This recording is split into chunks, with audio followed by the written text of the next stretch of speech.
Hey everyone, welcome back to another Stone Face Reactions. I'm Theta, this is Lessons, and we are back with another episode of Macross 7. I just realized I should have done like a one of these like Hikaru did before. And let's see. We had some comments from what was it? Sorry.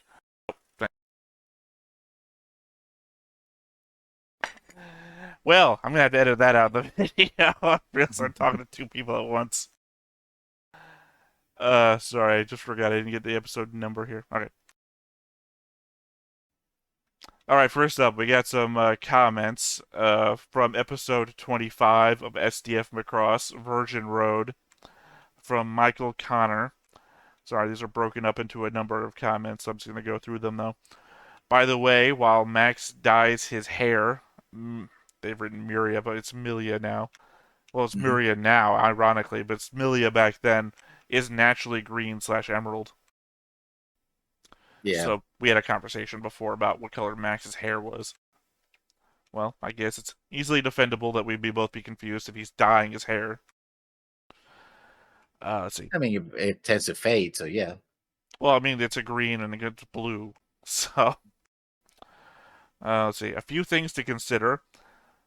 They're writing Muria, so I'm just going to say Muria, but let's all know that he's talking about Milia. Which is also confusing. You threw an U in there. But anyway, Muria had all her emotions tied into anger towards this pilot who bested her. She also had been exploring Macross for weeks and likely had much of it affecting her ideals. In the end, she has totally submitted to the idea that her life was at an end. The last thing she expected was kindness and affection. Seething anger to sorrow/defeat to love and affection. Two things she likely has never experienced. Now, how the company animated it was atrocious, so it takes you out of the moment. In the 80s, I had the fortune to read the Robotech novelization, which was pretty damn good, and the authors do describe a better knife fight and resolution.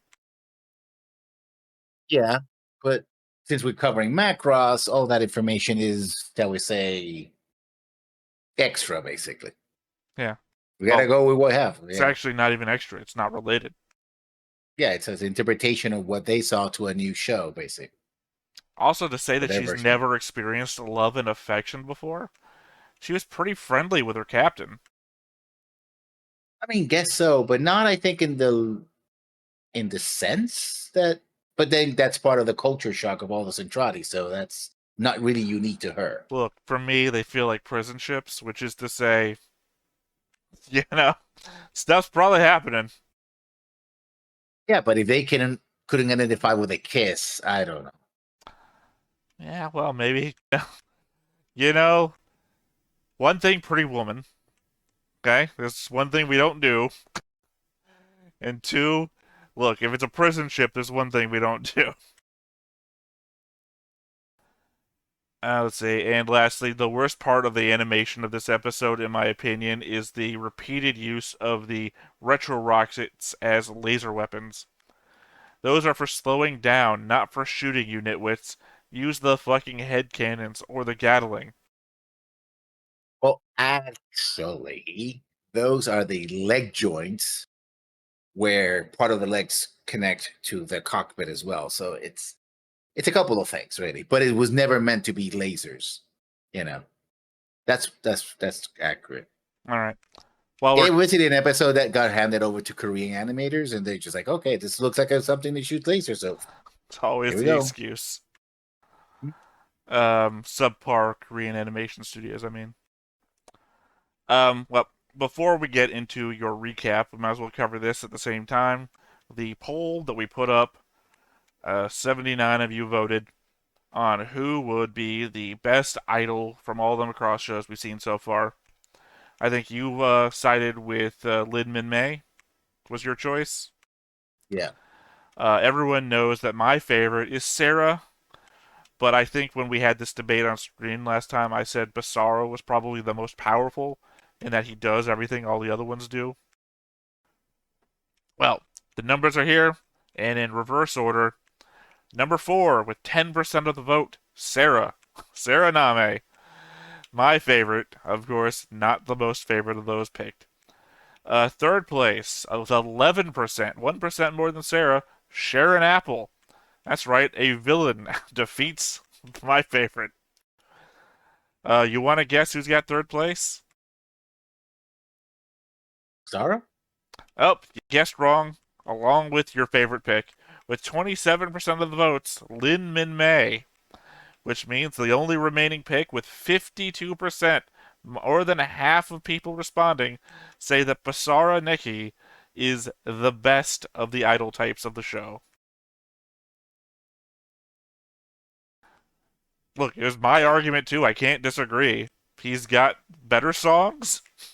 He's got the reach of Lin Min Mei because they're number one on the Galactic Spectrum hits. you know, he almost he's getting there. Has the mind control of Sharon Apple. All he lacks is the magic powers of Sarah. And the wits of anyone else that can use them. I don't know. None of the other idols, maybe Sarah, has displayed any wits whatsoever. Sarah had to at least use her powers to, like, float a rock and fly her out of a dangerous situation. In which case, she was the only other idol that was a pilot, kind of. Well, no, Sharon Apple was kind of a pilot too, wasn't she? Yeah, with the Ghost X9. Yeah. Although that was controlled by an AI that she was then controlling. So is she the cat pilot? No, I don't think so. Whereas Sarah had to like fly the stone that she was singing on. So technically she's flying a rock, which conceptually is means that she's had the hardest pilot job of all of them. You know, the I can pilot anything, get a washing machine in the air and I'll fly it. You know, Sarah, she basically did. That's probably had to be the genesis of Eureka 7 for people who know. I don't.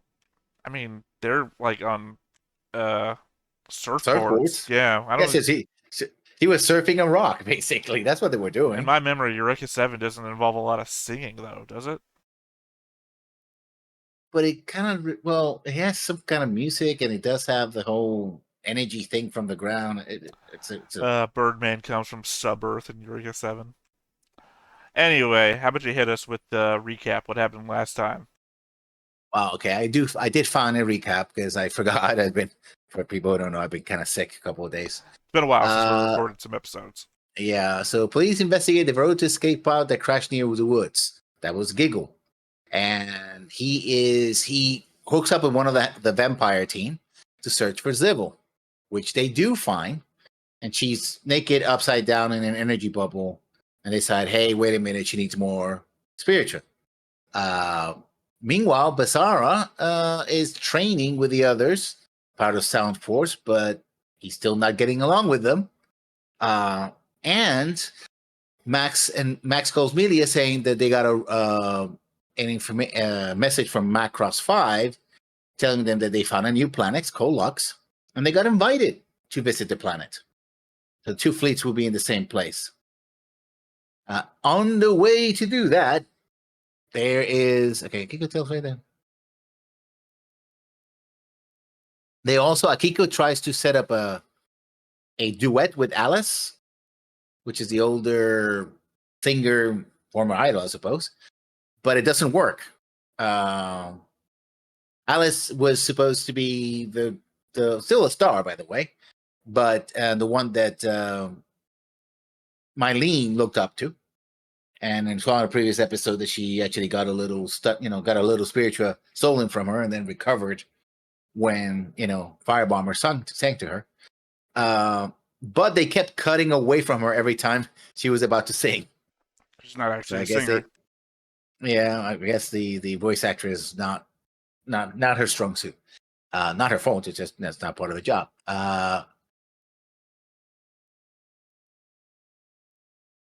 Meanwhile, Gamlin gets reassigned still to protecting Macross 7, the city. And he's basically told to stand around and, well, patrol, which he does by standing in a park. And then Mylene joins her in her cutesy, cutesy mecha with boob speakers, which you find out later when there's another attack. For some reason, now she has boob speakers. The mech, not her. Uh, what else happens? Was that right? So, Gamlin gets Gamlin in engages, trouble. She fires rockets at the things that are attacking Gamlin, and then she realizes which, that she has to sing because she's buying Basara's bullshit. Then Basara and yeah, gang come in. They get the other guys run off. Basara's like, "You were fighting again." She's like, "No, I wasn't." And now he's like, "No, you're lying to me now, huh?" So I'm not lying. And he's like, "That's what lying sounds like." yeah. So we still have Bazara on the tick of, oh, I don't actually do any fighting. I just sing at the enemy, which seems to be working because it seems to be able to overload the enemy systems, but it's still not very efficient. It is more efficient than it used to It's be. damaging their stuff, which is then affecting their ability, the mind control helmets, Yeah, which is like turning them off, basically. but that's about it. Oh, now we have. Oh, and we also have the Chiba units of detection as well. You got that thing I sent you, right? Mhm. Now I feel like Harvey Birdman. Did you get that thing I sent you? I just had to combine those two things. In the audience, you're not going to know, but just the over 9,000 or 8,000 is in the original English from Dragon Ball Z. It's over 10,000 Shiba units. That's unexpected. Over 8,000? It must be a mistake. I thought they went well together. It's okay. Yep, well, most of my memes are. Just okay. Anyway, we got the board here, and I honestly can't remember, because it's been a while, if I have anything changed on here. Let us see. I know I got Arena here, the comatose guy who they singed out of a coma. I got him attached to a bunch of people, but I don't remember if that was from last time or not. But I think before I had who Civil was attached to with these gold bars for the people she's taken over. Other than that, I don't think anything has changed. Certainly, we haven't gotten a new person in a while. Not really. But they didn't even name the captain of Macross 5. Goes to show you how important he must be. They do show his centrality. That's it. Yeah. Do Oh, they? was this episode? Yeah, they show because it had pointed ears. I don't remember the pointed Uh, ears or not. I think it was human. yeah. No, he was centrality. Uh, Exeto, was this the episode where Exeto goes like, oh no, that was the episode before. Proto Devlin when just No, that was runs before. This away. is the episode I Yeah, think where no, it was last episode too, where he sinks down into his thing, showing that yeah. he's not just a head stuck there. He can like leave the bridge if he wants. I mean, I think he has to go to the bathroom. If he's just a head, then he wouldn't, would he? I mean, it could be just like a head on a life support system. Seems so. But yeah, I don't remember any changes, and it doesn't seem like anything are popping out to you either. Oh, All right then. Well, I of course have some thoughts from a bunch of episodes, obviously, because I think if you recall last time, I wasn't caught up on my thoughts from a number of episodes. So, the narrator during episode 21 specifically describes Sybil as being in pain, and that everything she's doing is out of curiosity towards anime spiritua. So, yeah, narrator's confused. We see Sybil not having a pain response and says ecstasy herself.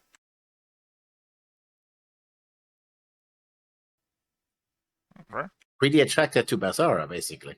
Right.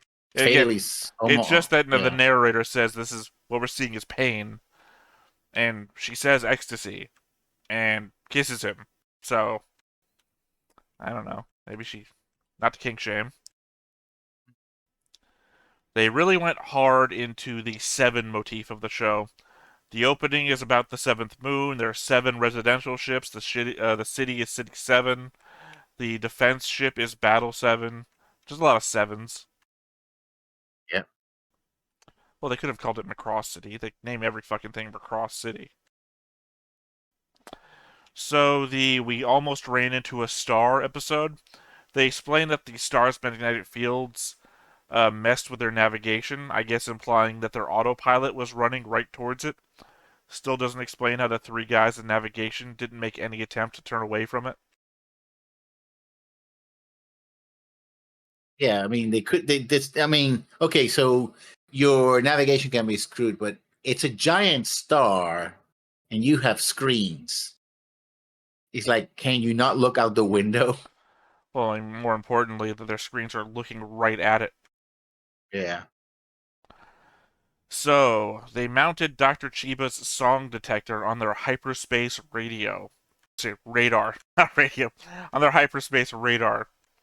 Now, I don't know what hyperspace radar is, but the context clues given suggest that it's a radar system that can detect things out a long or a super long distance. We know City 7 is near a star that Battle 7 isn't near, meaning it's got insane range. It clearly doesn't detect ships that are moving through folding, as they only detect Giggle's fleets attacking after they've completed the jump and are already on top of them.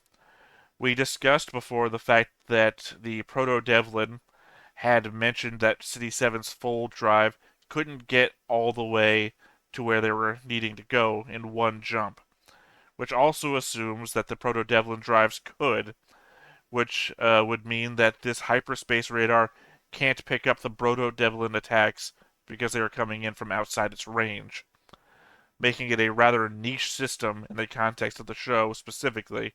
Like, it would have been amazing during Spacebore 1, not so much now. I mean, it's a new enemy race, so I just doesn't have to mean that it conform to can't. the. The only thing it can do at the moment is apparently pick up things within the range of their own folding, which means it's perfectly suited for the problems that they would have had, not for the problems that they have. Usually how technology works. Sure. Not for nothing, but when they are complaining that the fold chargers are taking power away from the air conditioners, they say it's 34 degrees Celsius. That's only 93 degrees Fahrenheit. Sure, that's hot, but I used to play outside as a kid in that kind of heat. The National Weather Service puts the temperature in the caution range, but dangerous levels are listed at 103 degrees and up. For City 7 flying into a sun, it's just a hot day. As we saw, they still had rain to make it cooler. None of their other systems were shot, so people still had individual AC, cold drinks, etc. It was not an emergency, even though they were minutes from falling into the sun.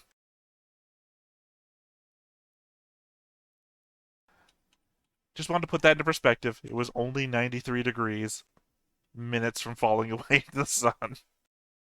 I mean, but after a minute or two, it wouldn't matter. We just go from 93 to 93,000. So Yeah, no, I mean, 9300. I get the outside of the ship's melting. It's just they're acting like it's horrible, and it's like, get a cold drink.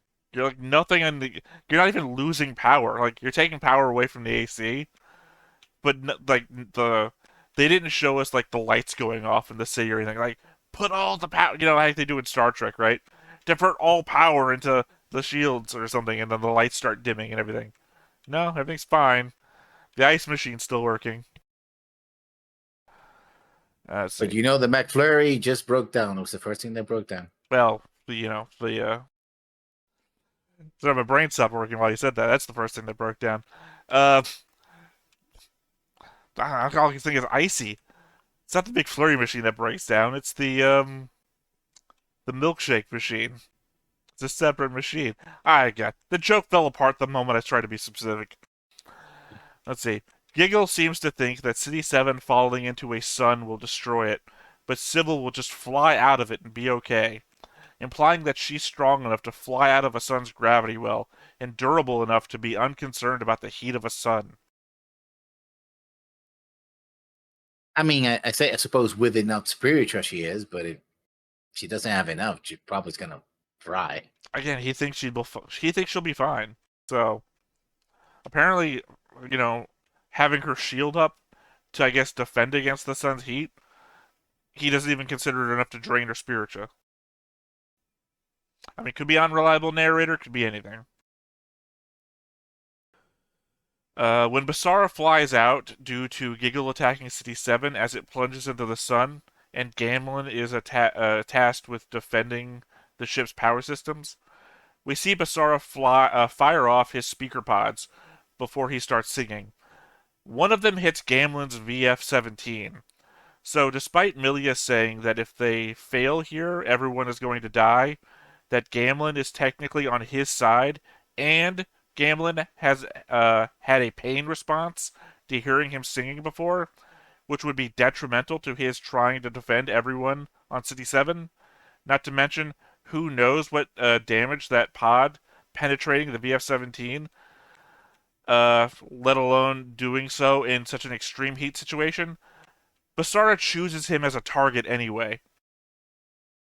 Yeah, because Bizarra, basically. I just, And most people thought he's the best item. well, I mean, apparently being, well, come on. You're saying Basara's dumb and he should be a bad idol for it. And yet, Lin Min Mei? It's a kid. Oh, I'm sorry. I didn't know age entered into stupidity. Well, I mean, she's a civilian who is a kid who is trying to figure things out. Basara puts himself into trouble He's still a with the whole civilian. idea. Well, he was until Yeah, two episodes civilian. ago. No, Yeah, arguably he might still be a civilian. He's kind of like yeah. done the whole I don't follow the military's rules, I thing. don't follow the rules, man. I'm just gonna play guitar, man. Okay. It's like, So okay. really the difference here is that Lin Min Mei is a kid and Basara's a hippie. I mean, And a moron. again, Lin Min Mei. Lin Min Mei was a fucking idiot who was in love with her cousin. I'm not giving her any breaks here. You think Battle 7 is as big as the SDF Macross was? Bigger. Is it? Sorry, I hit the wrong button. Is it? I think it is bigger. I mean, I don't know. We obviously we have nothing to measure it against. Oh, We unless we know go to the that wiki. City Yeah. 7 is bigger than the Mega Road was. Did we ever see a comparison of the SDF Macross to the Mega Road? No, we see them on screen, but we don't see them side by side, so we can't tell.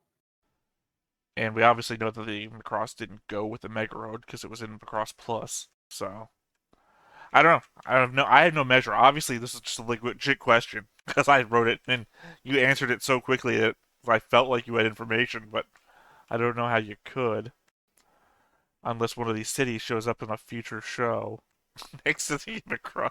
Anyway, I'm assuming the only reason Akiko collapsed when Rex didn't was that Akiko was being subjected to the extreme heat that Civil probably didn't care about. So when Civil left her body, Akiko fainted for the stress that was put on her body throughout. By comparison, Rex was just doing normal things on a normal night. Makes sense. It doesn't really. I'm now remembering also Akiko in the hospital talking to Ray, and she says I got put through what she call it, song therapy. So I don't know why Yeah. you would get put through song therapy if unless it was song related. But again, Rex just got up. Well, I already have a theory that Rex is weird anyway, so I saw what you were talking about when you said Sybil drained people with her ear decoration things. It looks like she has gems in them, and that's where the Yeah. spiritua is going. So it seems like anywhere she has gems, she can suck out spiritua. That explain how she hit three people at once in the background, forehead, two ear gems.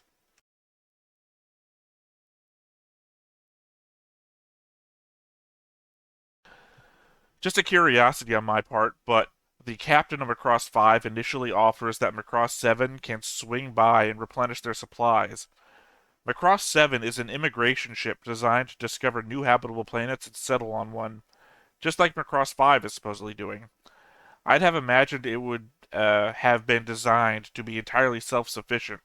Also, if Macross 5 is landing to start a new colony, don't they need all the supplies they can get? How do they have a surplus now that their primary mission is about to start? Considering the next thing he does is ask for a Firebomber concert, and that when they are get there, everyone is missing. It feels like it was a setup from the very start, especially considering that we know the AGF fleet was already supposed to have made its move on those guys. Could be. I think we're about to find out. Apparently, I've written a thing here. I'm reminded of one of the newer Outer Limits episodes where a bunch of people get put in bunkers deep underground with a button connected to the entire world's nuclear arsenal. The idea is an alien fleet is on its way and they don't know if they're going to be hostile or not. So these people will keep pushing the buttons to make sure the nukes don't go off until they get an all clear. The long and short is just before the last surviving guy is about to let the nukes go off, he gets an all clear from the surface on a video call from a general that says everything is fine and they are coming down to get him out. Camera pans back and you see the general has some alien thing dug into the back of his head, controlling him. And outside is Washington Sea, a burning wasteland of wreckage. I think I only wrote that there because all we see from the captain of the Macross 5 is his face just looking straight ahead. And it's the same thing from that Outer Limits episode. Come on, guys. Be great if we had a firebomber concert.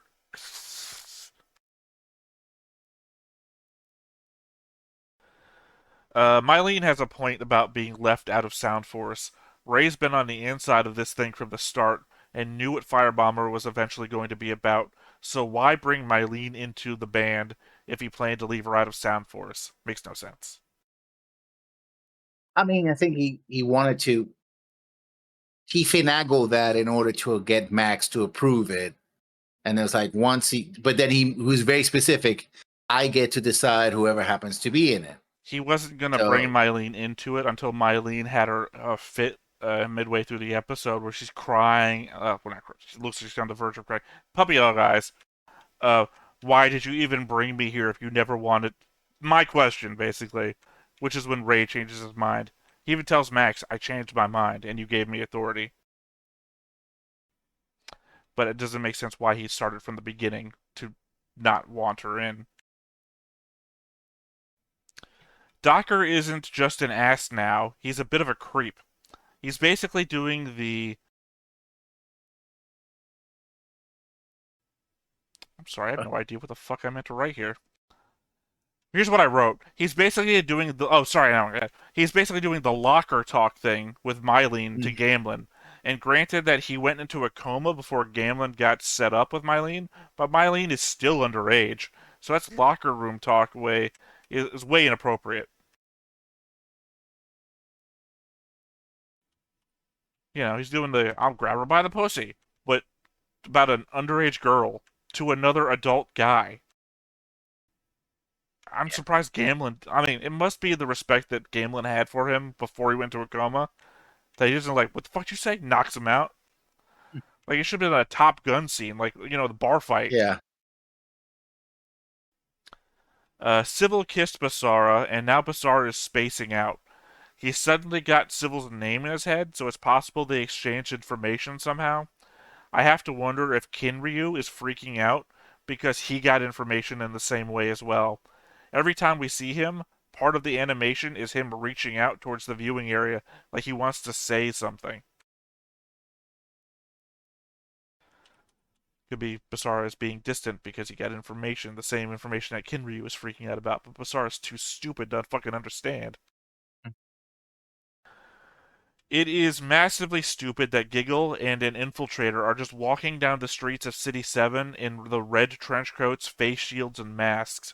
Multiple people have seen the infiltrators and not been put into a coma, and all the infiltrators look exactly the same. So there should be so many APBs and sketches of what they look like. I mean, Michael and his crew fought a bunch. They've seen them. There should be mhm. a hotline to report sightings of people like this. And here they are walking down a crowded street in the middle of the day. Yeah, those are very powerful costumes. Apparently, Now that we have Dr. Chiba's sound therapy, it feels like the vampire threat is more of a minor inconvenience. More like a small vacation, really. You get put into a coma, have to listen to 80s hair metal, wake up a few days later. So long as it's not Civil doing it to you, you get off easy at this point. My worry would be the fact that everyone that goes into the coma has their eyes wide open the whole time. You could end up blind. I suppose somebody puts drops in your eyes just Well, in case. they have to find out you've been hit first. Like, how True. long are your eyes open before somebody finds you? Some of these people are out in the woods. Some of these people got put into a coma when we were about to fall into a sun. So, yeah, I know it was only 94 degrees. I mentioned this, but still. Yeah. No worry, I only got two left.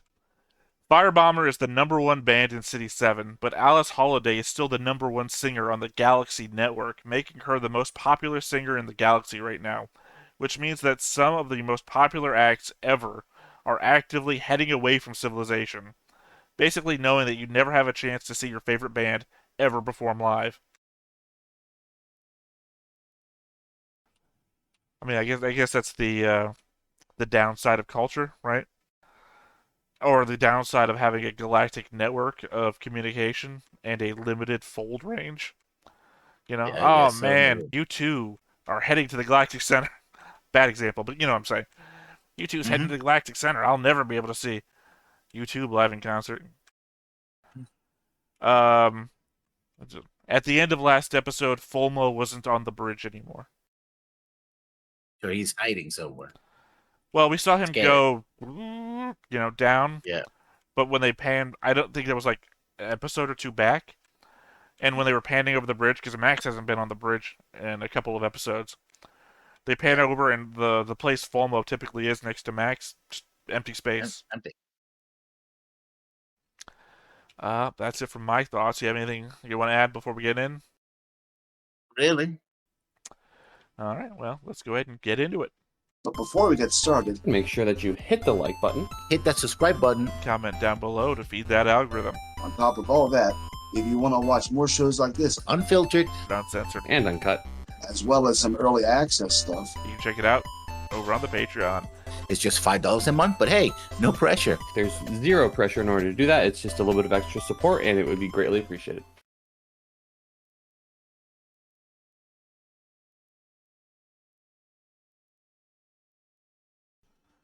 And again, weird. That's not where he's at. No. Remember, he's on a little tube ship that's like off of Yeah. that one. So the intro is a lie. Yes. I mean, Diamond Force is no longer like that either, so. Well, yeah, but he was never in. Like, yeah, I'm saying that the building that they're showing him in is in City 7, or City 7, the ship, which it never was. Diamond Force existed at one point, so I guess sure, maybe in the last 10 episodes he moves his building into the other ship. Seems unlikely, but Well, I mean, they rebuilt Diamond Force, so. Nah, I mean, not really. Diamond Force yeah, is still. They don't rebuild it, they just don't disband it, but I mean, it's also two different guys. I don't. I just maybe it's an argument about what the definition of rebuilding. Because arguably, Emerald Force is now Diamond Force. Emerald Force is the thing Diamond Force was. So if it's an argument of purpose, that's what Emerald Force is. Macross 7とは人の住める星を求めて銀河へ飛び立った巨大な移民船団のことだ。船団には7つの大型 Seven 居住艦があ residential ships. その中には Heavy on 地 the 球と同じよ seven. うに町があり、森があり、人々が普通に暮らせるようになっている。 We're civil to ま that. た、旅の安全のため、各居住艦には統合軍の大型戦艦が接続されていて、その周りを数多くの戦闘艦が守っている。 That guy's しかし、地 not 球を飛び coma. 出し7年後、船団は謎の Oh 敵 yeah, に襲われ、 another seven motif. It's been 7 years. 犠牲者が増え続け、マクロスセブンは混乱している。一方、同じように銀河を旅する船団の一つ、マクロス5は人の住めるかもしれない星 Also, を見つ it け looks like Macross 5 has a bunch of city ships. 降り立ったが、 Yeah. それっきり音沙汰がなくなってしまった。 Also, the worst animation of a planet. They're rolling in a paper or something. Like, Yeah. Oh, that's right. On the next time on, we saw Geppernick's ship get hit by a blast, which means Geppernick's ship should be here too. 先に到着したマクロス5船団より惑星ラックスの自然環境は地球とほぼ同じとの連絡があり、久しぶりに本物の自然を満喫できるのではと市民たちも期待しております。しかし軍司令部より So he finally changed his shirt. 禁じられており、バサラその処置はどこ行くつもりだちょっとな。ちょっとってまさかバサラ惑星に降りる気？当たり前だろ。目の前にあんだぜ。どんなところか見ておかねえとな。おいバサラ、艦外へ出ることは禁じられてんだぞ。分かってるって。何にも分かっとらん。 But I've never listened to that before. タグ。 I guess Ray's problem is that his craft requires 2 people to pilot, and one of them needs to know the drums. 何やってんだよ。おめえまでついてくることはねえんだよ。ついてきたわけじゃないもん。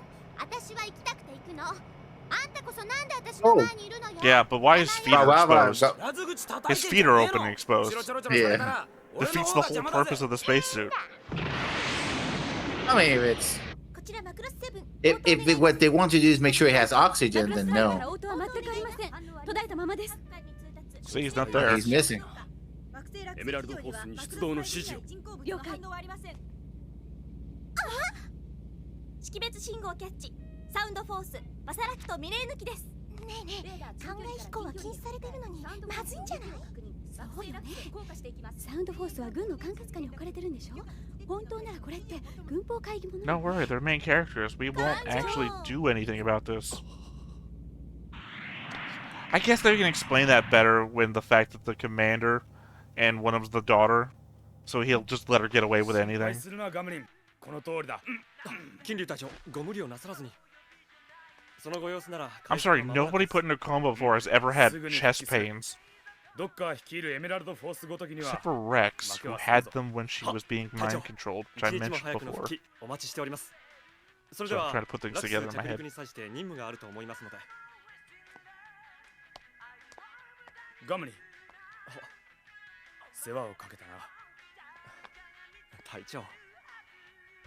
No, don't worry, you go into a coma just completely destroyed our organization. Ha! Love it. We haven't seen them visit him since that date that they both went on, which means his polycule still 今日も exists. 見舞いか。毎日熱心だな。千葉。 He didn't have to choose one girl. They both went for him. 今すぐは無理だな。が、復帰できるのも時間の問題だろう。そうか。お前のおかげだ。いや、私は手助けしただけだ。大尉が蘇ったのはファイヤーボンバー、バサラ君たちの歌のおかげさ。バサラの歌か。Do you think this means that if Gamlin gets hit by the spiritual drain, he won't come out of the coma? The song has a negative effect on him. It ain't gonna wake him up. Yeah. すぐ行く。 Well, he's saying he's liking it, so he likes Mylene's song anyway. Yeah. But everyone goes to Basara to sing, and Basara's not gonna not sing at somebody. Vis-a-vis the whole he shot Gamlin's vessel orbiting a star.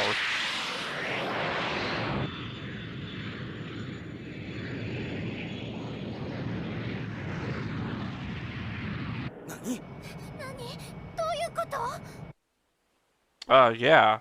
Oh, that's right, the AGF fleet. I forgot about them already. Oh, they got destroyed. I would say we saw them land, which is what I was thinking, Yeah. but we already know the AGF fleet was here, so they could have been destroyed by the AGF fleet. Also, does it remind you of anything? Yeah, SDF-1. When to destroy the Earth. Oh, I was gonna say the movie. Did that too. The ruins of that civilization. Ooh, dead body. Yeah. Oh yeah, these guys did.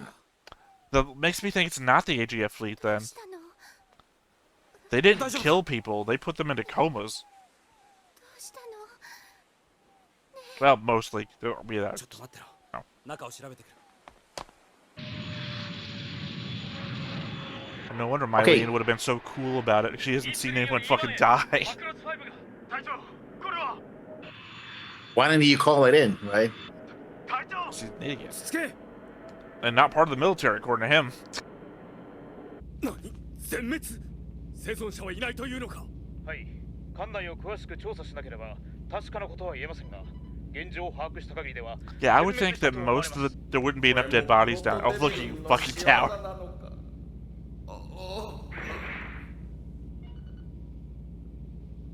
Yeah, he already told us that the Citrati are freaked out by the Pro Devlin. I'd be willing to bet that there's not enough dead bodies down here. That they took them off of the farm. 待て。艦内へ入っていったもう一機を先に追う。了解。Really, whoever did this really did a number on them. そこのバルキリー戻れ速やかにマクロス船団へ帰るんだ。止まれ。止まらねえとぶち込むぞ。そんなことは後にしな。見ろよ、おかしいぜ。乗組員の数だよ。乗組員の数？この船に何人乗ってたかは知らねえけどよ。So yeah, seemed like the obvious thing.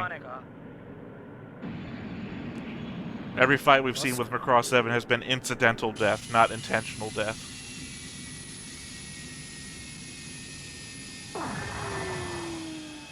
ミレーヌさん大丈夫ですかガムリーさんミレーヌさん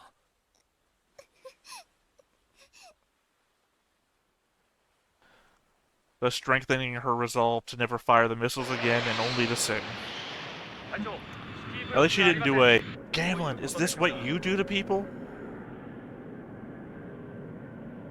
Oh, they destroyed the warships, but the city blocks are 考 gone. えられることは捕虜として連れ去られたか自分にもそう思えてなりません。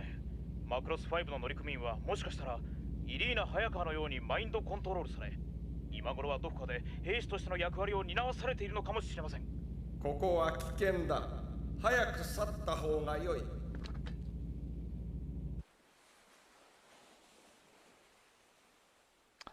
If I was Max, I'd be too tempted to reach over and pet Fulmona's head. Not like a, calm him down, but it just seems like, what's his fucking head feel like? 2人はシティの人間だ。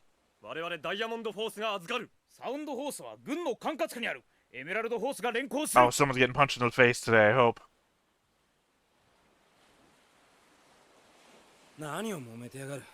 くだらね。You jackass!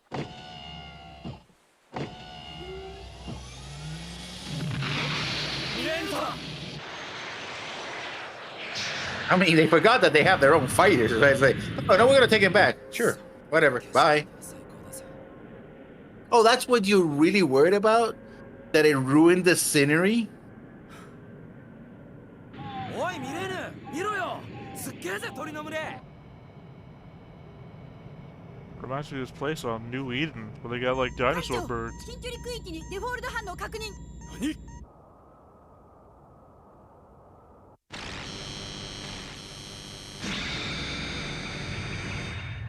That's the best default I've ever heard. 目が我が手のひらで踊る。あの星へ追い込め。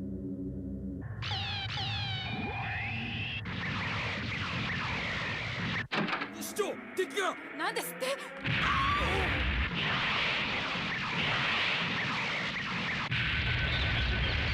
うわー何事だ I had to guess I'm gonna say Giggle's gonna die this episode. 税関は砲撃準備 Remember, his spirit ship was down like 47%, which the other infiltrator said was dangerous for him. 市長の了承がないと。非常事態だ市長には後で連絡する我が名はゲペルニッチ。ゲペルニッチプロトデビルン。50万年周期、悠久の彼方よりついに我が夢の完成の時をここに見出した。サンプルたちよ、夢の雫となるがよい。なんだこいつ。This is the First Contact episode. Despite the episode we had called First Contact.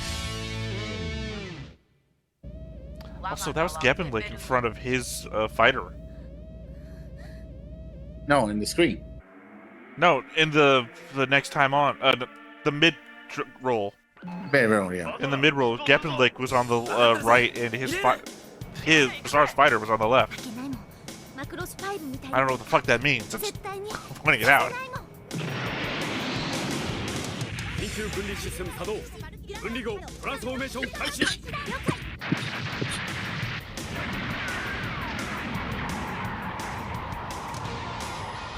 I mean, if it was this easy, the other guys wouldn't be dead.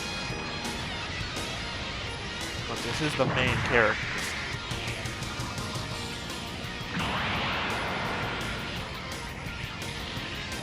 Also, they had a number of these battleships. You only got the one. トランスフォーメーション緊急配布リミット07惑星ラックスに降下敵の射程から離れる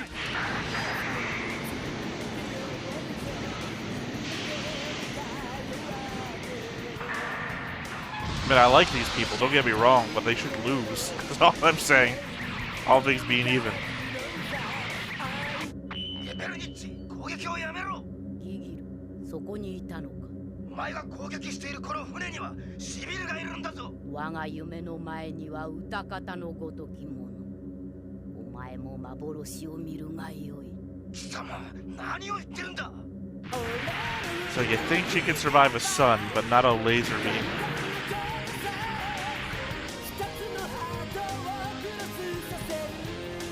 Although, I guess to be fair, they often describe laser power as like stronger than the sun, so.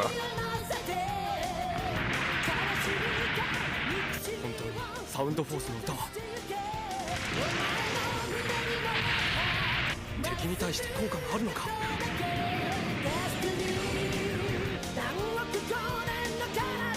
They still haven't let Ray and Theta out.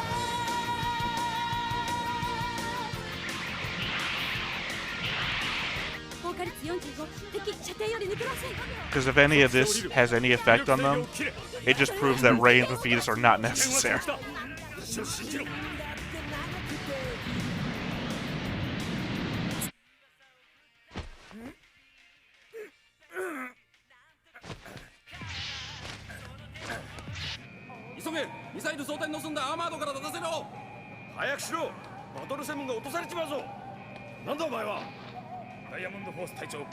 Who are you? Who the fuck looks like this guy?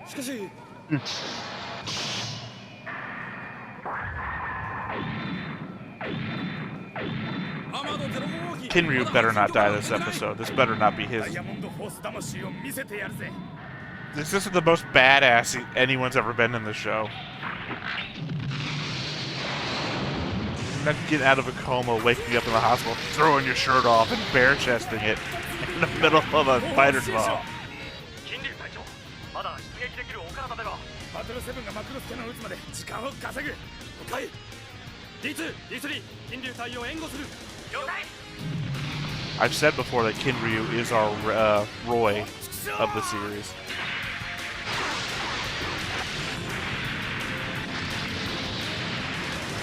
Oh shit, what episode does Roy die? No, we did that already. Never mind. Yeah.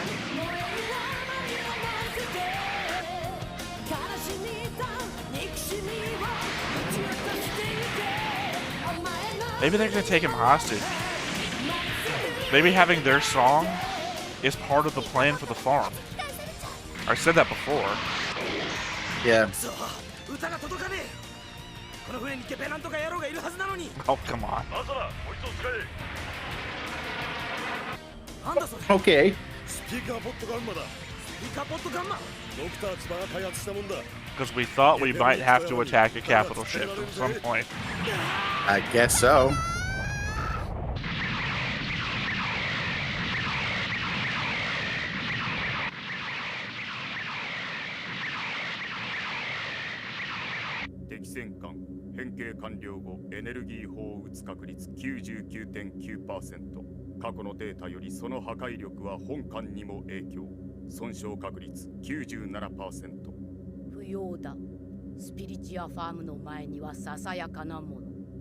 Everything's a trifle. But again, they destroyed multiple battleships of the Battle 7 type. So how could Battle 7 win this? トランスフォーメーション終了まであと40秒間に合ってくれ敵母艦がバトル7を狙っている阻止しろ弾幕でか乱するんだ金龍隊長その手を離さないで俺の歌を聴いてパワーを出せよ Can Ryu dies this episode? I'm gonna blame it on Basara. 金龍隊長あの転換を落とせば追加 Because quite obviously the song is increasing his spiritual, which is invoking him to fight. Yeah. Yep, there you go. Roy never sang a Minmay song, is all I'm gonna say. Oh, this is very much like the movie, yeah. Oh, Ken Ryu, don't die! Just decapitate yourself? 戦艦一つやれなくて何がダイヤモンドフォースだあーお前にラブハ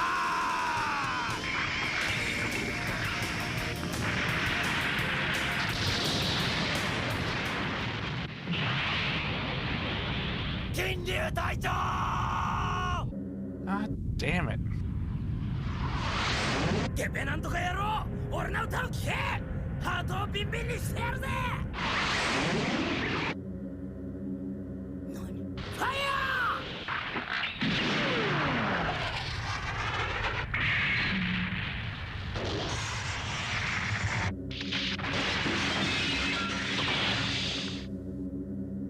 ーなんだ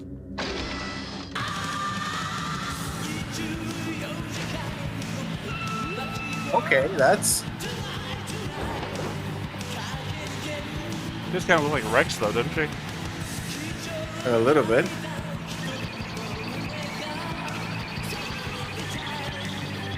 How's that work? He's not even on the other side of the pod. I guess you can detect the spiritual? It made more sense when Sybil was looking into a cockpit. Yeah.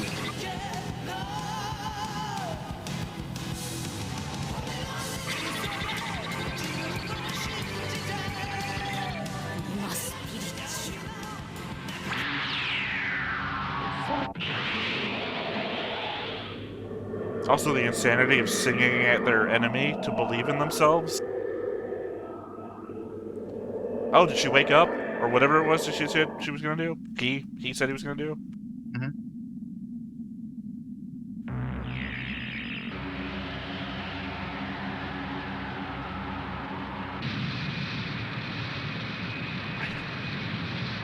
I don't know what's got. I feel like Soramon. I don't know what's going on. Macross cannon 発射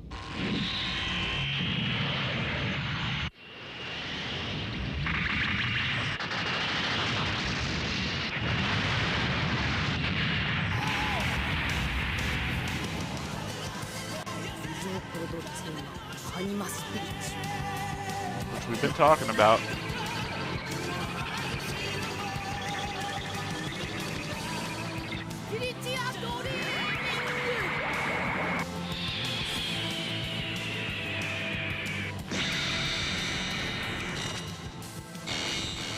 I'm sorry, did the ship do that, or did Depernick do that?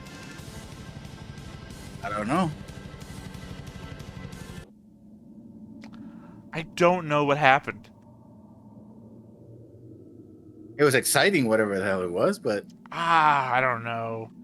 Henry was dead, then it wasn't exciting. It was fucking stupid. Dude had 2 ladies waiting for him back on the ship. I mean, he sacrificed himself to save everybody. I know, then that's always cool. I'm not gonna say that's never cool.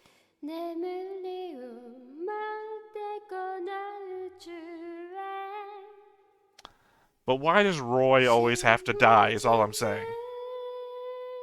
It's a mentor's curse. I didn't even know he was a mentor. They never acted that way. Yeah, like, he didn't ever taught Gamlin anything. Oh, look at that. Come on! It was literally was a polycool.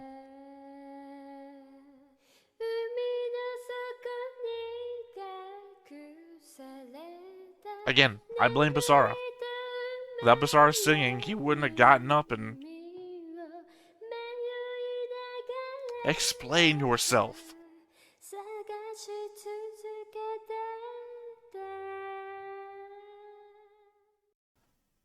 I am many shades of confused to disappointed. Obviously, I'm this is not the disappointed. I am confused though. obviously this is the episode I should have liked the most, and there are clear elements here that I do like. It was fun action, but It was very compressed though. I think that's the thing. This should have been like a 2-episode thing, right? well, I mean, I guess the last episode was a setup, but still. I don't like how they showed us how many battleships, like, died to the same assault. But then Macross 7 shows up, and one is just fine. But they implying that none of the other pilots on any of the other ships were anywhere near as good? Clearly, because it wasn't Gepernik's ship wasn't even damaged, which implies that none of them did anything. I mean, they could have been sabotaged from within. I mean, we've seen them before, so. Well, we didn't get shown any of that. Like, all that, they should have said, Macross 5 captain should have said, yeah, we're just having some weird technical issues. Why don't you, instead of saying, hey, we've got excess supplies, which I pointed out makes no fucking sense. They said, hey, can you help us with some technical problems while you're doing a Firebomber concert? That would be great. And then be like, oh, they're insinuating that they're having infiltrator problems too.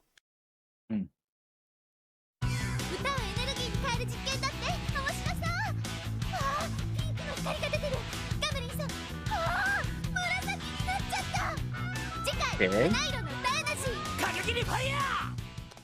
I don't know how to feel about this. I mean, it Yeah, feels obviously where it was going. I don't see anywhere spiritual as a thing could have gone, considering we were going to use it like calories to feed somebody. So technically, they've already implied that it's an energy source. But I don't. Well, everyone, we're going to change all of our nuclear reactors into rock bands. I mean, I don't know where we're going. Let's see. Now we have a kaiju too. Apparently, I think my main problem started with all these battleships were destroyed, and knowing that Macross 7 wasn't going to be hindered because Macross 7 is our main ship. So, I mean, Battle 7, but I mean, after that, the Kinryu dying, being kind of dude went bare chested out into a fight. We knew what was going to happen, but after they showed us the two girls going to meet with him again, and it's like, oh, yeah, I remember when they went on that date. And it's like, oh, man, the death flags are coming hard and fast. Yeah. I didn't want him to die, but I didn't want Roy to die either. Shit, this is the problem, is so much stuff hit me that I just didn't like in little bits that I can't even remember it all now. I just got hit with an avalanche of piss-filled balloons, and I can't tell you which piss-filled balloon was the worst. I mean, it was pretty rapid fire. Like boom, boom, boom, boom, boom, boom. Okay, the ships got destroyed, but the people are missing. So they managed to not only take out the warships, but also, take out the civilians and kidnap them. And then this thing, giant anti-ship speaker pod appears out of nowhere. Like, we've been developing this for a while. It's like, really? Honestly, I didn't really care about that. That was just that was just a thing. It's like, we don't know where the speaker pods originally came from. So Ray working on Ray's whole secret backstory thing, don't really care. Gepernik, or Gepenlicht, as they're starting to call them now. They changed their name halfway through the show. The starry eyes, I don't know what to call it. The thing where they're looking back at, I forgot the name of the planet, back to where it looked like Sybil had come from. I don't know if it's a new pod or... Yeah, no, it's a V-named planet.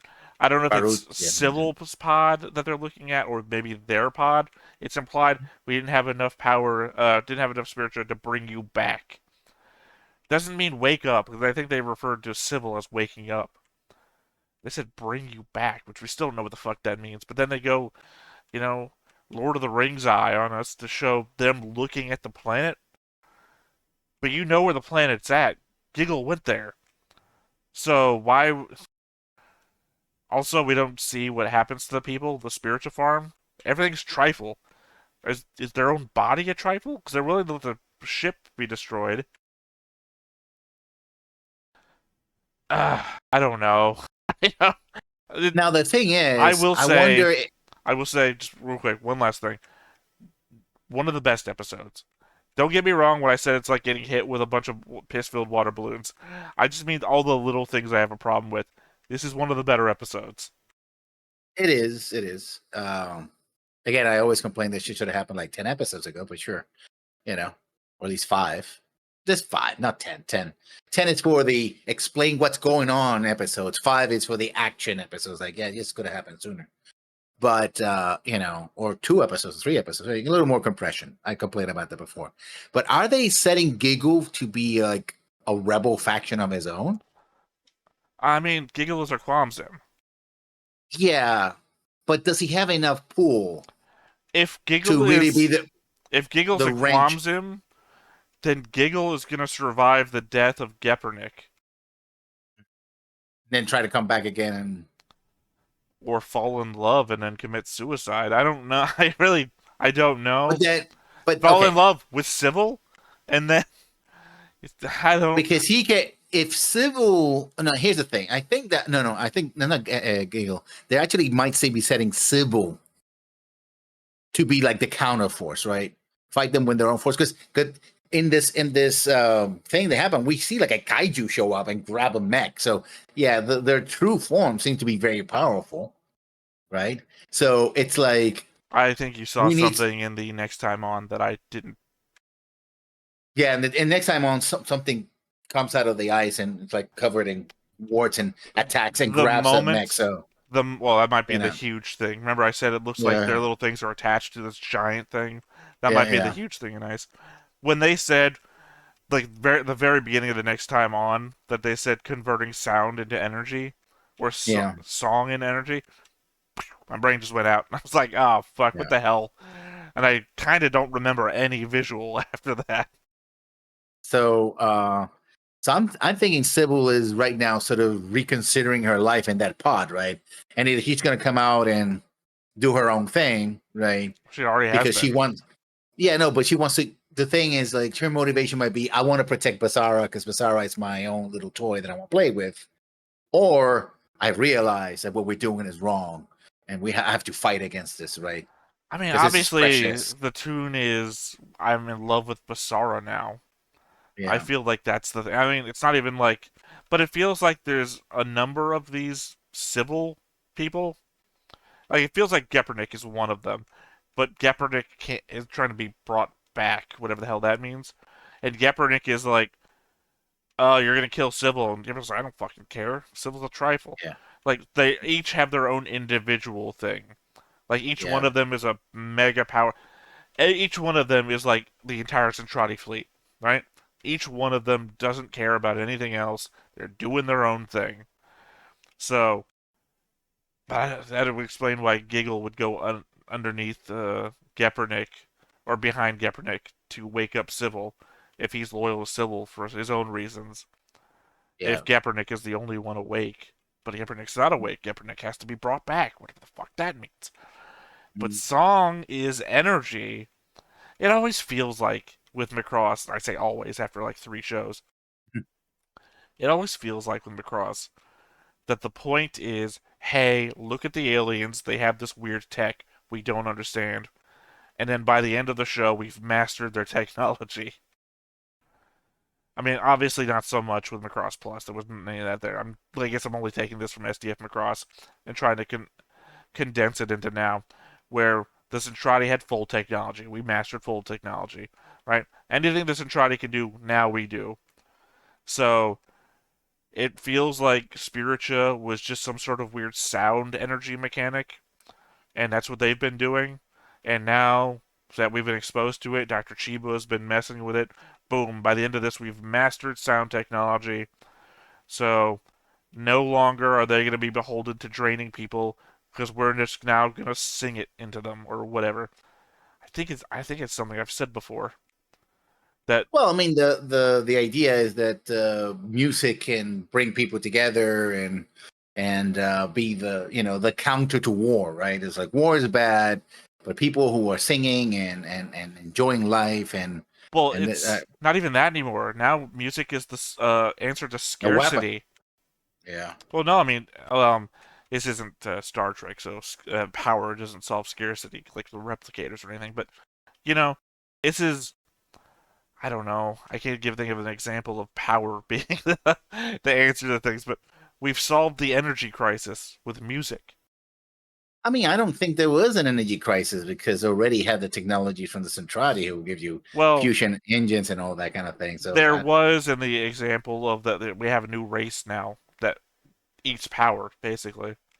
Yeah. If spiritua, I don't know, if music can increase spiritua, and spiritua is basically a calorie replacement for these new aliens, but according to this, music can also create energy, then, I mean, it's everything. Uh, yeah, then it's just everything. Yeah, but it seems to be very inefficient too, by the way. Well, I guess it depends on the singer, right? Still, the fact that you need a singer to power your society, if you're gonna go that Well, I mean, route, we it also seems don't like know how many people have access to the chord C thing. Well, we only know Basara, but we don't know how many. Like, the idea of what's the Venn diagram of chord C havers and singers, right? There could be hundreds of people with the chord C thing who just never sing, right? yeah. Like we need like to see the infiltrators walking past bathrooms where people are taking showers, just I mean, they have attacked people in the shower. one. We've seen one, and she wasn't singing. So I don't know. People hum into themselves on the streets.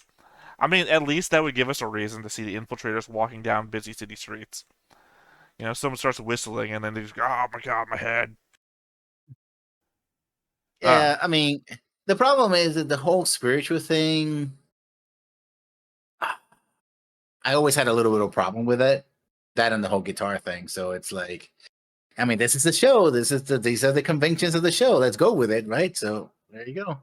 I mean, I don't have a problem with the spirit. I mean, if we start turning song into energy, that might be a thing. But I guess thinking about it, It's singing always a burns. prerequisite. Well, singing It's burns always calories, so technically, it's like turning humans into batteries, like the Matrix, right? It's like, yeah. sure, if you think about it, kind of, but if you do science, it's not gonna.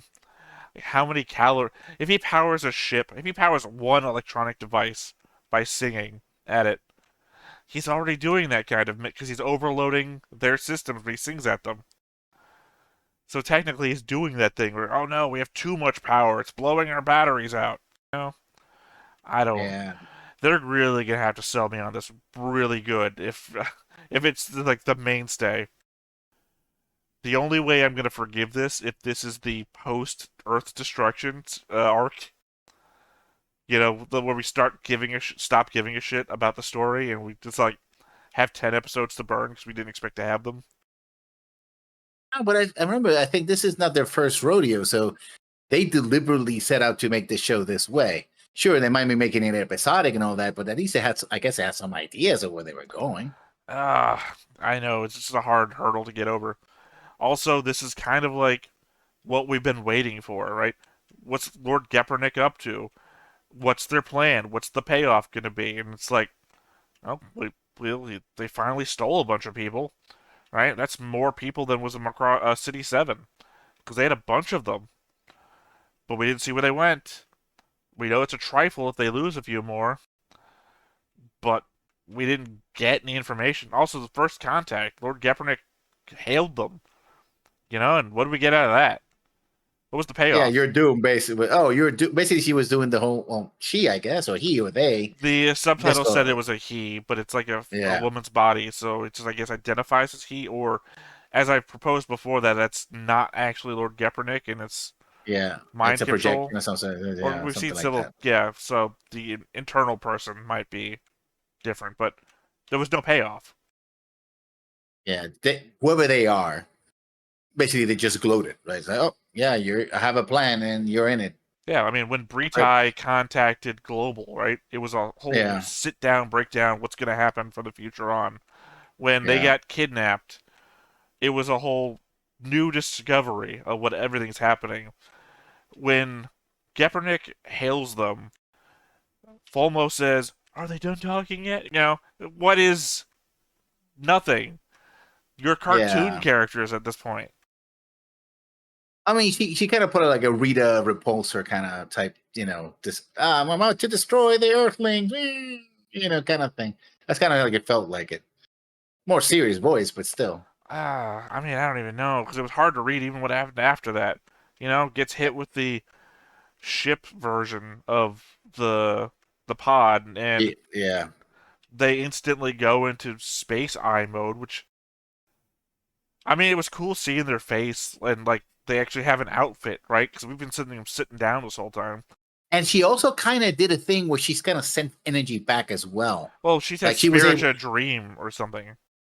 and was able to sort of knock back Basara a little bit. And he's like, "Oh, what the hell was that?" Did she? I Okay. didn't see that at all. Because Yeah. she Yeah. goes Because she goes spiritual dream, and it does like a little vortex thing, and then the very next shot is the entire fleet folding away.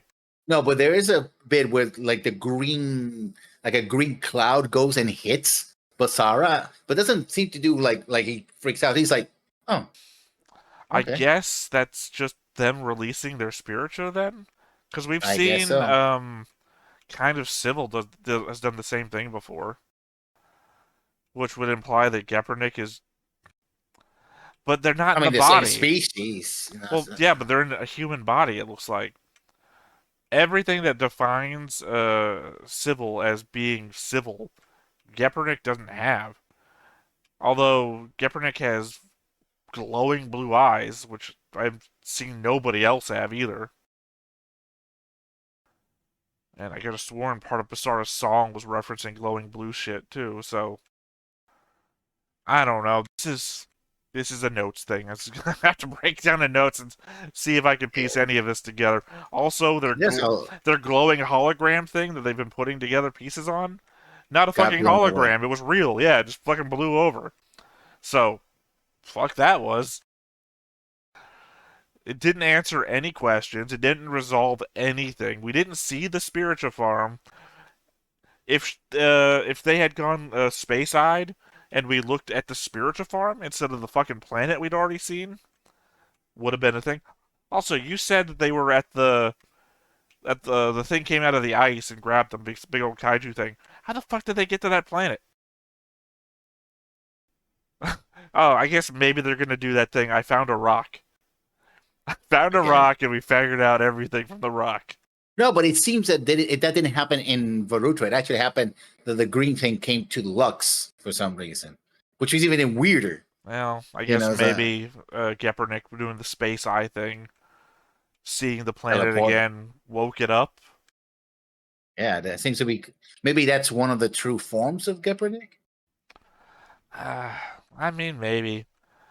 Who knows? I mean, the fact that Sybil is a humanoid would make me believe that they're all humanoids, but maybe humanoid is just the first version of a proto-devlin. Maybe proto-devlins evolve. Maybe they're all freezes. You know, this is the first form, but they're already super powerful. Why do they even need more forms? And what's really kind of pissing me off is Exodal's like, oh, scared. It's like, come on, what happened to Exodal? The guy who was. Well, That's clearly not the same here's the character. thing. Yes, yeah. Exodal would be cleared of this if he reacted the same way when he heard about Myclones. Because remember Yeah. Myclones, he says, oh, there's this long history thing about we always have to stay away from Myclones. The first time he brings it up, like, before, I'm gonna say Goggins, I'm thinking of Fallout. GoPro. What the fuck is his name? Retai? No, the guy above Retai. Start with a G. Yeah. I forgot the name. Anyway, Yeah. before he brings up all protoculture and everything, Fulmo says, "Oh, there's a long-standing thing amongst archivists or whatever, and we all know you have to stay away from Myclones." He doesn't go act with fear or anything, implying that every time that they've met Myclones, that they They fucked up every Centrati that they've ever met with their culture. Right? There's no history of, we're afraid of their culture or anything. And my clones are fucking all over the place, according to Yeah. them, to the point that they're like destroying planets. They could not have met Proto Devlin except for 500,000 years ago. And yet they're more terrified of a thing they haven't seen in 500,000 years than the my clones that they have to fucking wipe off of the face of planets just for knowing them. Yeah. I mean, it doesn't make any sense. I would forgive Fulmo if he reacted the same way, like, oh, sees the information. My clones. Oh no, something. Yeah, but it seems so I mean, I would want to be the writer. It's like, oh, I got to show these guys are worse, but we've seen that they're more powerful. So, I mean, some of them, and Sybil for one. So Sybil can just take solo entire fleets by herself. So yeah, It's also the so problem there's no. of if we include the movie as real and not like propaganda, Mhm. and that Yeah. the wreckage that was 500,000 years old, right? Yeah. Yeah, and that Fulmo didn't react to that shit. I mean, it's like 500,000 years ago. There's only one thing that I remember from 500. Anything. Fulmo. The proto culture. Proto culture. Well, yeah, protoculture, but well, not even that. I mean, I guess we get sung on it with protoculture at the time because it's the only thing we know in that time period. But we know that these guys were last around 500,000 years ago. This wreckage, 500,000 years old. I wonder. We're terrified of specifically one thing, and it's kind of that old. Hmm.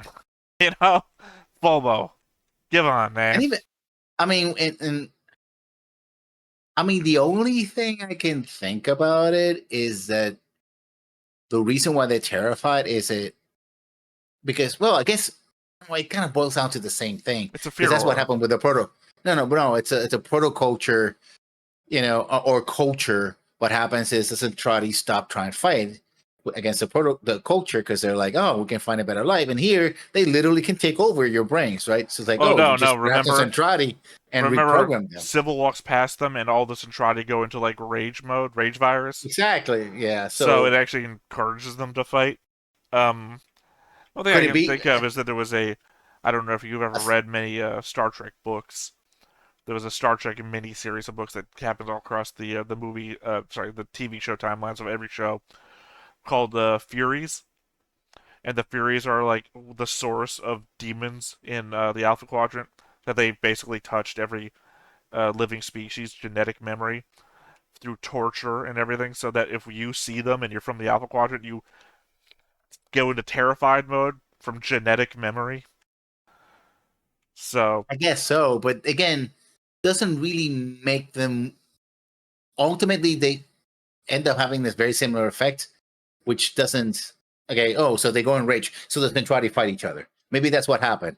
The Supervision Army and the Centrati got into the Proto Delvin, touched one of them, and went like, you gotta. They went crazy and started fighting each other, and that's what destroyed the for Proto culture. 500,000 years.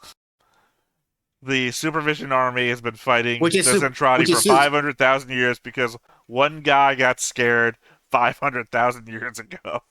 Yeah, that's a.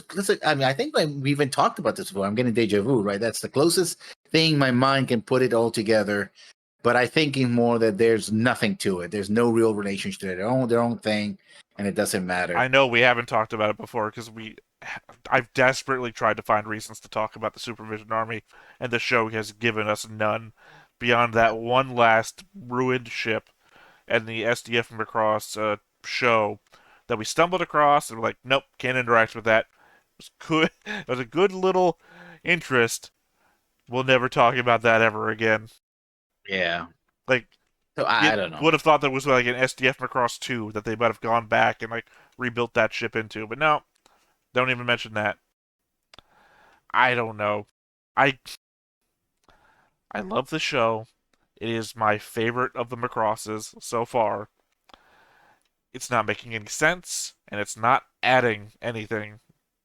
And I don't appreciably feel like it's going to make itself better anytime soon. This was the episode I was excited for.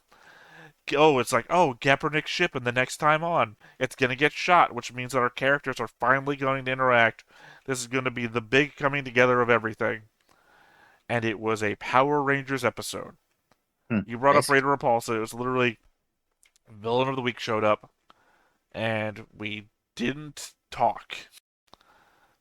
We had the chance to, we didn't. And the bad guys talking to one another, did they give us any new information? No, Nope. you're gonna kill Everything her. is a trifle. That's it. I don't care. Everything is worth sacrificing. It's a trifle to the major plan. My dreams are dancing in the palm of my hand. Cool. I already made notes about your dreams. I thought they were interesting when you first talked about them.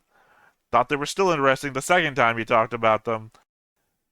What are your fucking dreams, Kaepernick? Yeah, it's become it's remind me of the prophecy in the prequel Star Wars prequels. You know, it's like when they ever had anytime the Jedi had any moment when they had no other lines, it's like, oh, remember the prophecy? Oh yes, the prophecy. Well, And the prophecy says there's no balance of the force. Of course. We don't know who wrote the prophecy. We don't know exactly what it says. We never talked about the prophecy before, but there is a prophecy. Well, is he part of the prophecy? Yes, he's part of the prophecy. two What is things he going to there. do? Bring balance to the force. Two things there. There's a channel that I love watching right now where it's literally a guy who's good with voices who does that face replacement stuff to make himself look like characters in the show, and they just watch the movies commenting as though they're watching, like Qui-Gon not understanding that his master Dooku was actually a Sith the whole time. No, just because he's got a red lightsaber does not make him a Sith. Just trying to figure all that shit out. But two, even I don't know who could not have figured out what bring balance to the Force means. There's a lot of Jedi. There's like 2 Sith. What does bring balance mean? We gotta wipe out a lot of Jedi if we're gonna bring some balance here. What kid couldn't have watched the first prequel movie and figured that shit out? Yeah, but no, I mean the problem is like, oh, he's the one who's on. But the way the Jedi talk about it is like, oh, that's a good thing. We're gonna bring balance to the Force. And why is the Force unbalanced? I don't know. Well, it's like they've There's got not all enough these. of the They've got all other these guys. scholars and libraries, which implies intelligent people, right? But it's like they just looked at the prophecy on the face of it. Balance of the Force. Well, balance is always a good thing. That's all I'm gonna think about. Gotta evening the scales, right? I don't know what that means, but being even, that's always good. Yeah, so it doesn't make any sense to me. It's like because they never explain. It's like, oh yeah, no, he's a chosen one. He's that. It's like, okay. There's no way to look at it that explains it in a good way. Balance of the Force. Well, the dark side's pretty weak right now. There's only 2 guys. We're gonna make the dark side stronger. That's a good thing. That's literally that's not a good thing. That's literally the best way to look at it because it doesn't involve killing all of our guys. Because otherwise, we gotta bring our numbers down to 2 if we're gonna do this right. Unless, I mean, nothing says the Jedi have to be good, right? They're not really. Yeah, it's just that the light side. Light doesn't mean good; it just means bright. So Yeah. So but unless even then, Yoda's, what does it really mean? Okay, so if it's a question of numbers, okay, so we even the numbers. Now what? Okay, so what makes the Force being unbalanced a bad thing? Yeah, it's not even a end prophecy. It's just a prophecy. I prophesize that you're going to stub your toe tomorrow. Well, not all prophecies have to be the final prophecy. They just, I know what's going to happen, not the end of happening. Yeah, it's gonna happen eventually. He's like, okay, thank you. Ouch. It just did, Again, this is the 1,000 cuts of problems. It's just the show promised a lot, and it felt like this episode was going to pay off some of those, and all we ended up seeing was the Macross 5 fleet was gone. Yeah. Which wasn't enough to make it satisfactory. Kinryu died pretty awesomely, but he didn't have to die. What did his death serve? I guess he only saved Battle 7 from getting wiped out by the cannon. That's what it was. Well, we didn't actively see that his destroying anything stopped them from firing. No, he did. They actually stopped them from firing. Well, no, we saw that they were powering up to fire. They were about to fire. Kinryu shoots a thing and explodes. But then right after that, Ray fires the thing at their cockpit, not the cockpit, the bridge, and that all thing happens. We never see a point in between where they like try to fire, or somebody complains, "Oh no, he destroyed the thing. Now we can't fire." It's just we see him blow I a thing think up, and the I implication. think we see a distant light as the battle segment is on the water. Like, oh, it was about to kill us. Okay, that didn't. It felt more like a short circuit than anything else, right? It just wasn't Like, even implied that his destroying a thing actually stopped it. I mean, obviously the read that you're supposed to take is okay. This explosion happened. They never fired. Ipso facto, he stopped them from firing. Maybe that was the gravity control. We don't fucking know what's happening on that ship. again, this episode is very rapid fire. Like, oh, ta, ta, ta, ta, ta, ta, and you're like, what? Okay. It's maybe it's just me. I mean, obviously it's not, but I mean, maybe for the read, it's just me that I expected too much from this episode, and the episode's not disappointing in its own right. I'm disappointed in it because of my own expectations, which happens a lot sometimes, where you make up a story in your head of what you think is going to happen because you I want mean, something to happen and it doesn't, and then you're mad, not because the show didn't deliver, because the show is already written. It's got its own story, but the thing yeah. you wanted to happen didn't happen, and that's your own fault. Also, calling your episode "Deathmatch" on Planet Lux. You know what the Yeah, death match was? Whatever yeah. happened off screen before they got there. It was a fight in the hallway, basically.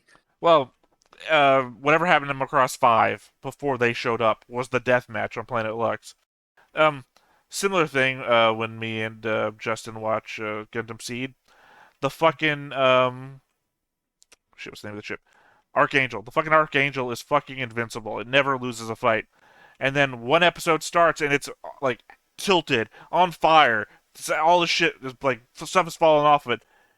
The most damage the bad guys ever did to the fucking ship, off screen. You know, Deathmatch on the Planet Lux, off screen.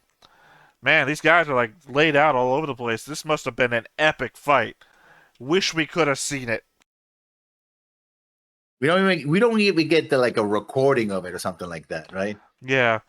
We don't want to get apocalypse blog like, oh, they're killing us or they're taking people, evacuate, whatever. No, we just Scientists' final journal. You know, yeah, if you want other journal pieces, find me on this ship. Yeah, something like that. It's like, I guess the numbers don't add up. That's so they went somewhere. What they should have done is they should have folded in.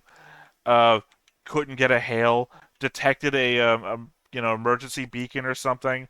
That's when they send Diamond Force or Emerald Force down to investigate, and that has a recording on it or something. You know, the captain's last thought: "We're under attack. We don't know what's happening here. We're leaving this so anybody who finds us might be able to figure out what happened." You know, something. Yeah. Would have been at least been a background shot over his shoulder. Say we got Bazara and Malin going like, oh, we have fighters. We're just gonna go.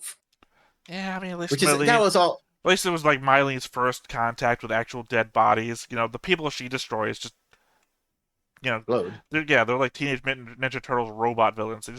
They're gone. You know, these are actually the leftovers of an actual fight, and you know, realizing that firing ground missiles does this to people. You know, it's not just, oh, I fire missiles and bad thing goes away. Nope, somebody dies. And at least that's the kind of message you can give with Bizarro stuff. I don't want to kill people, Mylene. This is the conversation we should have had from the beginning. This is the result of what fighting is. You see? Do you see, Mylene? Nope. I'm gonna go fly off and do this other thing. Talk to Gamlin if you want to figure this out. Yeah, that's the problem with Bizarro. It's like, oh, this is a shame. I mean, he literally says, "Oh, that ruins the scenery." I'm like, what? What the? Well, I think he's talking about the destroyed ships. I think the implication is it's not a lot of dead people because they kidnapped them all. Yeah, but still, it's like, and he's like, oh, I guess I should tell her about the birds. That's gonna make it feel like he's so detached. I think we're never gonna get it. You know what? I used to think that I wanted to know what his motivation was. No, I don't care. There's nothing he can say. You're right. There's nothing he can say that come out of save his ass hallery. He's just an asshole. That's it. He's disconnected from the world. He says, you know what? I fell on my head when my mom threw me in the ground once. and I survived. It's like, okay, that's enough for me. I don't need, I don't know. Maybe they're not going to take the route of trying to explain him. Maybe Yeah. Sybil is going to look at him and I can fix him. Probably. I mean, that's the only good We probably way. That's the only way I think it probably could go good, because if Sybil tries to make him a better person, at least he'll finish a better person. can't go down from there. In fact, we might even get more out of everyone else figuring out. It's like, oh yeah, that's where he came from. I don't know, like Ray just goes to Marlene's like, no, this is a story. This is what happened. Let's move on. And Basara never answers any questions. What if? Sorry, just one last theory here. What if Basara is Flower Girl's brother? But he doesn't remember her? Yeah, exactly. Maybe she's thought he was dead the whole time, and the flowers are like gravestone flower things. And she has like this thing that she wants to tell him to remind him that, hey, we had a family, whatever. I don't know. Just a thought, because we don't know his backstory, and it seems pretty hard that they're pushing that maybe he doesn't have one. And also the fact that the flower girl always appears no matter what. Yeah, again. In fact, the last shot was her standing in the cliff, and the flowers just disintegrating and going. Yeah, they're giving her like a poignant shot because she fits every scene because the flowers work for everything. I don't know. It's hard to explain her. Obviously, she goes wherever they are, no matter what ship they are. So she's got like an infinite travel budget, but no change of clothes. I mean, she's got an infinite flower budget, but no change of clothes. They don't credit her with a name in the episodes. She's just Flower Girl. I guess they figured out who her voice actress was this time because they put it up there, but before it was question mark, question mark, question mark. So I don't know. It's very weird. I'm just trying to figure her out. She's the longest lasting mystery. Yeah, pretty much. All right. Any final thoughts? Nope. Okay. Well, we'll wrap up this shit show. I have been Theta. This has been Lessons. This has been equal parts the best episode so far and the worst episode so far of Macross 7. And we will catch you next time. Bye-bye. Hey everybody, thanks for watching another Stone-Faced Reactions. If you have an idea of another video we could go ahead and watch, go ahead and put it in the comments down below and we'll add it to the wheel. Be sure to like, comment, and subscribe and let us know what you thought about this video, what parts you liked. And until then, we'll see you next time. Is this too goofy?